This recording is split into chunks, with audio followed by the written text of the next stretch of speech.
Hi, welcome back to the channel. Firstly, I'd like to apologise for being a bit slack for not bringing you as many videos as I said I would, but I've been really busy on site, which we'll come to in a sec, busy with my training and mentoring.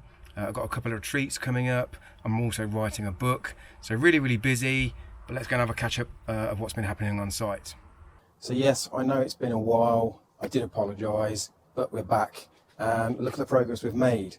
So since we've been gone, we've got a couple of foundations in, the first one being this big raft that I'm stood on. We've managed to get the scaffold up, which has been great. So that was just put up yesterday, just finally finished off. We've managed to move all the bricks around the site because we're not going to be able to get the forklift in around the back once the final scaffold goes up down the far end. We've also managed to get plot 2 foundation in, which we'll talk about in a moment. But we made great progress. The weather's been pretty good. We've had a few showers. We certainly had a big one yesterday, which has made the site a bit of a mess. I've just been down there, spending about half an hour on the digger, just putting a load of mud in the puddles. That will sort of draw it up like a sponge. We've got really good weather forecast for the next 10-12 days, as foreseeable as the forecast will go. So whatever puddles are on site are going to dry out. First timber frame is coming on Monday. We've got the sole plate delivered. We'll show you the timber frame going up on the next video, so make sure you subscribe because that's going to be a really good video showing you why we're using timber frame, the speed of the timber frame that's going to go up, how it all fits together, but pretty much they're going to build this whole bungalow, which is 200 square meters, within just 1 week. So plot 3, the big raft foundation, well, what a mammoth job that was. I was expecting around about 4 weeks to do that. It took us a little longer. There was so much steel work involved going into this raft. We had to make all the formwork up, which we're going to be able to use on plot 1. So, you know, time invested up front will save us time as we move over to plot 3. But this all takes time, setting it all out, getting the formwork all cut to size, making up all the boxes. Like I say, once that's installed, it allows us to move over to plot 3. And we should be able to do that one in, I'm not saying half the time, but maybe we'll save at least a week just in making that formwork up alone. So the scaffolding was put up yesterday, took them 2 days. They did get stuck in the mud, which was a bit unfortunate. We had to try and pull them out with the digger, but because the scaffold lorry was completely loaded up, yeah, it's a bit too heavy, so we had to manually handle some of the boards off. Of course, the forklift was stuck the wrong side of the lorry, as it always is. But there was a few of us on site, so we all just mucked in, gave the guys a hand, got some of the weight off the lorry, and then we could then move it closer to where we was working. So here we've got a loading bay. Now the reason we put our loading bay here is just because it's straightforward for the forklift, which is over there in the far corner. It just means the forklift can come straight up to the loading bay, unload the bricks or the roof tiles, whatever we're doing. And it just means it doesn't have to keep churning around and churning up all the mud, you know, because we have put the hardcore down here, you know, and it's all flattened and done with the roller. But before you know it, you know, a bit of wet weather, and then it ends up being a right old swamp. So what we've done is we've put the bricks just here ready. So they're all stacked there, ready just to pick straight up with the forks and then go straight up onto the loading bay. We've got the roof tiles coming on Wednesday next week. So once the timber frame's up, we will then load out the roof tiles to put a bit of weight on the frame. But we'll just show you around the scaffold. So one thing this scaffold has done, because we're using a different scaffolder on this job, because the last one just let us down, basically made a mistake, and you didn't rectify it, so those sort of guys don't work for us very long. If you make a mistake, we expect people to own up, fix their mistake, at least put it right, and then you'll continue to keep working with us. But these guys, they've put the tabletops up already, so these are up all ready for the gable ends. Some like to put it up afterwards just because they think that the crane company is going to leave the trusses, against the gable ends, against the tabletops, and all that weight will push them over. But when they do lift the trusses up, they're going to be braced and supported separately. They're not even going to touch those tabletops. Not going to bend the scaffold at all. But they're up there ready. Just means the brickies can get straight onto the gables, and we have to get the scaffolder back. To do that, they're coming back in 2 weeks' time to do the next part anyway, so they will be on site. But yeah, it's a pretty big scaffold. When you think it goes all the way around, these floor areas are 200 square meters, and to go all the way around there It's a big scaffold. A long way to walk around with your bricks. So one of the things we like to do, which is different to some developers, is we like to get all of our services and our drains in place. So, you know, down here we've got our BT in, we've got our soak away drains in already, so that's ready to connect into the downpipes when they're fitted, which will go straight up as soon as we finish the roofs. We've got all the drainage in as well, so they're all in, backfilled with a pea gravel. The reason we like to do this is because the ground takes a while to settle. You know, when it rains we compress it, but over time it will gradually settle, and the last thing we want to do is start laying pavement slabs on freshly laid stone, because they will sink and they will move. So by putting all this stone down, it has a good few months to get driven on, walked upon, rained on, re-whacked again, and we just don't have any issues later on down the line. You know, once people move in, once we lay a slab, it's there and it's nice and solid. So you can just see here where this pillar is. So you can see the raft foundation, how it goes all the way around and the brickwork sits on it. So I'll just show you a bit closer. So you can see here the concrete raft. This is 300mm thick here, and it sticks out 100mm past the brickwork, and that goes all the way around, sits on top of the steel. So you've got to get these things accurate, because the tolerances are, you know, millimetres. We've got a timber frame that's pre-made in the factory.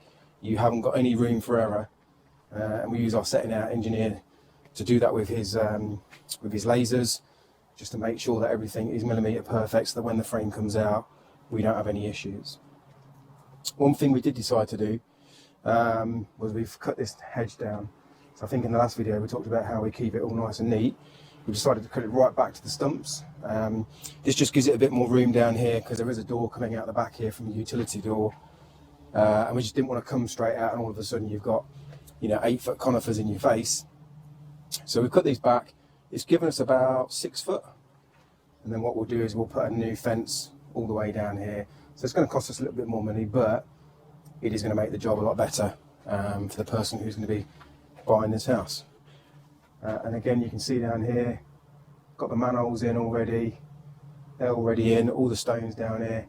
So as soon as the house is finished, the only thing we've got to do down here now is set these lids at the right height, and then we can start laying our pavement slabs straight on top. So again, we like to do it this way, so that once the scaffold's down, we're very quick at doing the groundworks outside, because we haven't got to do all the drainage, we haven't got to dig all the surfaces in, we haven't got to get loads of stone in, and we've literally just got to get some sharp sand and start laying the slabs.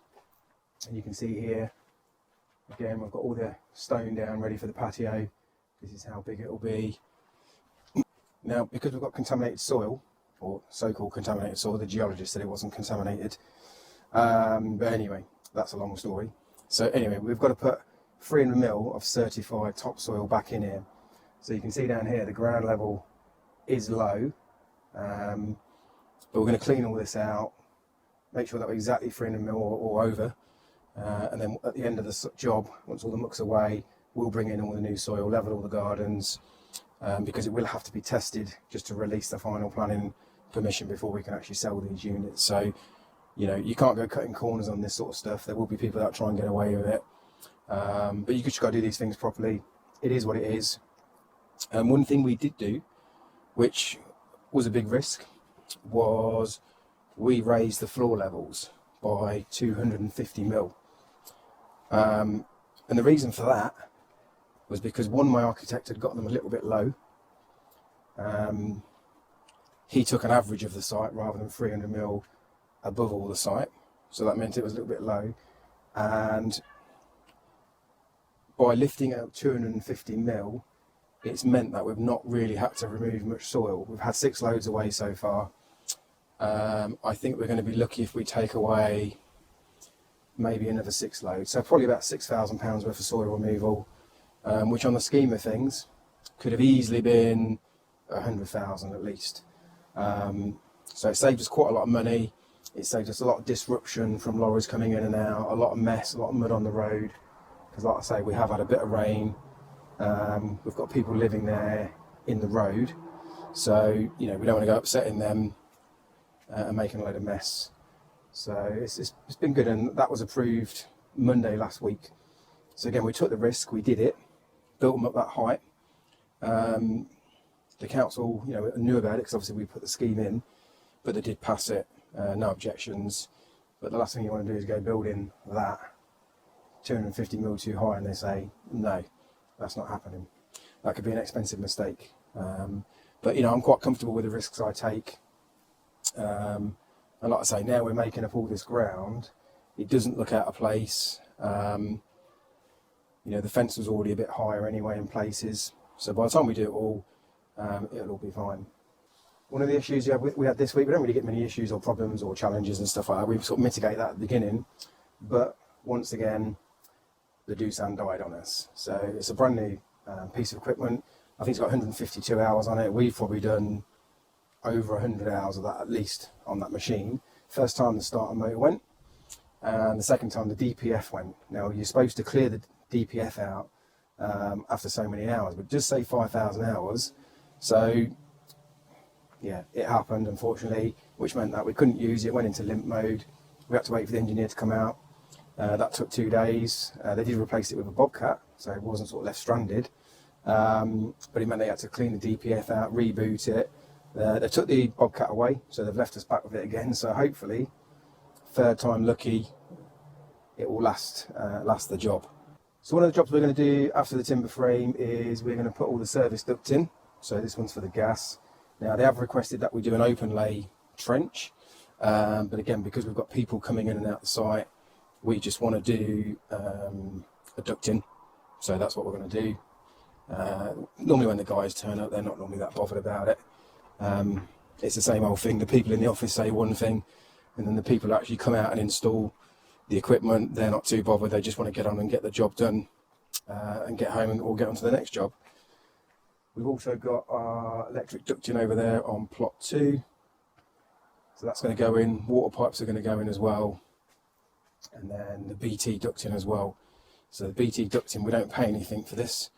They'll drop this out. This will just come to site. Basically, we have a plan to go to.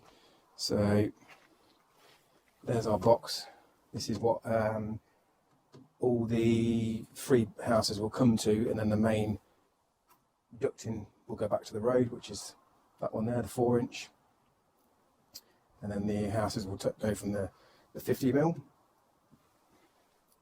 And what they'll do is that they'll drop you a load of bends off as well, and a load of drawstrings. So you put all that in place. That's for us to do, but they do supply the equipment free of charge. We did have to pay £4.5 grand just for some network alterations. So there's a pole out the front. We've had to lift that from a 9 metre to a 10 metre pole. Crazy. I mean, you're never going to get any lorries higher than 9 metres coming down to a site like this. But it cost us £4.5 grand. It is what it is. You have to pay it. It's just one of those things. The other thing we had was the gas came back and wanted another 3,700 quid because they said of variations, and we said, well, we haven't changed anything, so where's the variation come from? But what it seemed in this case is that because we've gone for a third party, they've given us a price, and then the surveyors come out from Cadent, properly surveyed the area, then gone back to the third party and given them a proper price. It's obviously fallen short, and then they've come back to us for the shortfall. So again, you try and argue these things. This is what you have a contingency for. So again, we had to pay that 3,700 quid. Now the gas on here has been really expensive. I think we're at about nearly 15 grand, so almost 5 grand a plot for gas installation alone. Whereas we've been paying 6 for water, 6 for electric, and that's for all 3 plots. So we've got electric and water less than what we've just got gas on here. But look, you're not going to be able to use gas anymore after 2025. It's coming to the end. We was going to go air source heat pump on here, but it's, yeah, air source heat pump is like 15 grand a house anyway, so it's still cheaper to pay that price for the gas, put a combi boiler in there, underfloor heating, over the three units, because they are quite large. It still works out better value as a developer for money spent. And to be fair, combi boilers on gas is a far better system than an air source heat pump any day. Air source heat pumps, they're great. You've got to get someone who knows how to install them and how to set them up correctly. Otherwise, they just run inefficient, and the home buyer will end up with a bigger energy bill and an inefficient system. So here we are on plot 2. You can see here we've got our water ducting in, comes through a ducting so that if they need to change this water pipe, they can change that. We've got all of our pipes coming up for the bathrooms, so all our sauna vent pipes, waste pipes. Again, you've got to be pretty accurate with those. You've got to know what you're doing, make sure they're in the correct place, because once all this is done, you haven't got a lot of room for manoeuvre. One thing I have seen, we put a post on my social media, on my Instagram and Facebook, so if you're not on there, make sure you follow us, because we do daily updates of the site. But we slurry our floor. So what that is, that's a real wet, sandy sort of real cementy wet mix. And we tip it in and we brush it in, sort of grouting it, and that locks all the blocks together, stops all the drafts, because obviously there's airflow underneath the floor. Now a lot of people don't do that, which I was quite surprised about. I just thought it was standard. We've always done it ever since block and beam floor's been out. It's a far better way to do it. But you know, drop it in the comments if you do or you don't. I don't know. Like I say, I just thought it was standard. On the block and beam, that all got done. A couple of days, good graft by my lads. Done a really good job. No wastage. Got no blocks left over. I think we've got about 7 or 8 blocks left over on the whole site since we've been doing it. As you can see, got the air bricks in. These need to be no more than 2 meters apart. Now this one is going to be controversial for the people watching this, because we lay, or I lay specifically me, and I get slated for it all the time on my social media, as I will probably on here with the comments. Frog down. There you go. I've laid frog down for 35 years, never had an issue, never been told I can't do it, never had a house fall down, as some people will tell me that's what happens. But look, I'm pretty experienced. I've been in this game a long time, and most of the foundations I've seen, when they're laid frog up, the slightest little tap on them, the bricks get knocked off the foundations. So you're forever rebuilding the corners all the time. Frog down, they don't fall off, they don't get knocked off, they proper stick and stay in place. Now, I've had quite a few messages from people in America saying they all lay frog down, and the reason for that is that the frogs do not fill it with water. And that means that you don't get the frost going to blow off the faces. You know, and I'd agree with that. I definitely agree with that. I definitely think frog down is stronger. Now, I know what you're saying, there could be some voids in the actual brick itself. And again, a lot of people have told me that you can lay frog down up to 5 stories, and then you revert to frog up. So again, what does that say about frog down? Is frog down stronger than frog up? But anyway, it's a big debate. I know some of you who are under NHBC rules, from an inspector who's never laid a brick in their life or never touched any tools, will tell you different. But look, like I say, I've never had a problem with it. I've built hundreds of houses. No one's ever said I can't do it. Nothing's ever fell down. Everything's always got a warranty on it. I think it's a better way to build because no moisture can stay within that brick. Okay. But yeah, drop me a message in the comments if you think I'm right or I'm wrong. I'd love to see, well, yeah, see how many comments we get, and we'll see whether it's 50-50 or whether it swings one way more than the other. One thing you may or may have not noticed is on plot 2, we've got a block above the floor level, and on plot 3 we've only got 2 courses of bricks, so there's a 75mm difference. Now the reason for that is because of all this insulation. So this was left over, or I ordered it when we did another site, because it was I managed to get it cheap basically, because insulation prices have been going up and up and up. So I bought enough for one of these plots, and that's why that one is a bit thicker on the floor slab. The rest of it can be 100mm, which is no problem. Obviously that's a lot cheaper to put in as well, but that's why that floor is lower than the other ones, because of all this insulation here that we're going to use up. Which brings me on to an interesting point. Now, last week, building control said, they came out and they said, oh, you're on the new regulations. And I said, no, I'm not. I said, I'm on the old regulations. And they said, no, you haven't started the site. And I said, well, I did start before the 15th of June, because that's when the regulations have changed over. And I said, yes, I have started before that. And they said, well, what have you done? I said, well, I've cleared the plot. I've set the plot out with the engineer, and I've put all the soakaways in. Therefore, I've started, work has commenced. And they said, well, the soakaways do not form part of the drainage. So okay, so they was trying to argue for me to go onto new regulations. Well, this is going to cost me about £10,000 extra per house, so £30,000 in total. So I just said, no, I am on the old regulations, and I've started the soakaways. Bit to and fro anyway. I showed him a bit of paper that said, if you've started the drainage associated with each plot, then it will stay on the old regulations. So I said to the inspector, I said, well, look, do you have to, you have to approve my soakaways, yes? And they said, yes, we do. So I said, there you go. So therefore, you have approved the drainage in association with the plot. And then they said, but yes, you didn't get inspections. And I said, well, what does this say? Because your bit of paper here says building inspectors do not inspect soakaways, or certainly mine doesn't inspect the soakaways. Therefore, that's why we didn't get an inspection.